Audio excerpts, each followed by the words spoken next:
ആ മാനേജറിനെ പറ്റി എൻ്റെ മനസ്സിലൊരു ഒരു ഓർമ്മപ്പെടുത്തൽ തരികയും ഞാൻ പുള്ളിക്ക് മൈക്രോസോഫ്റ്റ് ടീംസിൽ മെസ്സേജ് ഇടുകയും മെസ്സേജ് ഇട്ട ഉടനെ തന്നെ പുള്ളി 3rd ഫ്ലോറിലോട്ട് വരാൻ പറയുകയും നോർമലി ഒരു പ്രോജക്റ്റിലോട്ട് നമ്മൾ കയറാൻ റിക്വസ്റ്റ് കൊടുത്താൽ ഒരു സെറ്റ് ഓഫ് ക്വസ്റ്റ്യൻസ് കാണും നമുക്ക് ഇൻ്റർവ്യൂ റൗണ്ടിൽ.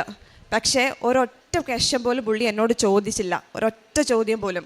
പകരം ഒരു കാര്യം മാത്രം, ശ്രീലക്ഷ്മിക്ക് VDI പഠിച്ചെടുക്കാൻ പറ്റുമോ? കാരണം ഈ പറഞ്ഞൊരു ഫീൽഡിൽ എനിക്ക് യാതൊരുവിധ എക്സ്പീരിയൻസും ഇല്ല.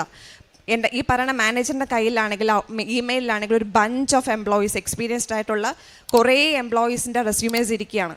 അപ്പോൾ അവരെ ഒന്നും പരിഗണിക്കാതെ ഇതിലൊന്നും യാതൊരുവിധ എക്സ്പീരിയൻസ്, ഇൻഫ്രാസ്ട്രക്ചർ എന്ന് പറഞ്ഞൊരു ഒരു ഫീൽഡിൽ യാതൊരുവിധ എക്സ്പീരിയൻസും ഇല്ലാത്ത എന്നെ പുള്ളി ഒരൊറ്റ ചോദ്യം മാത്രമേ എന്നോട് ചോദിച്ചുള്ളൂ, ശ്രീലക്ഷ്മി ഇതിക്ക് പഠിച്ചെടുക്കാൻ പറ്റുമോ? 17th ട്രെയിനിങ് സ്റ്റാർട്ട് ചെയ്യാണ്, പഠിച്ചെടുക്കാൻ പറ്റുമോ? ഞാൻ പറഞ്ഞു പറ്റും, എൻ്റെ മാക്സിമം ട്രൈ ചെയ്യും. Okay, so you are selected. എനിക്ക് സത്യം പറഞ്ഞാൽ ഞാൻ ആ മാനേജറിൻ്റെ സ്ഥാനത്ത് ഞാൻ കണ്ടത് അമ്മ മാതാവിനെയാണ്.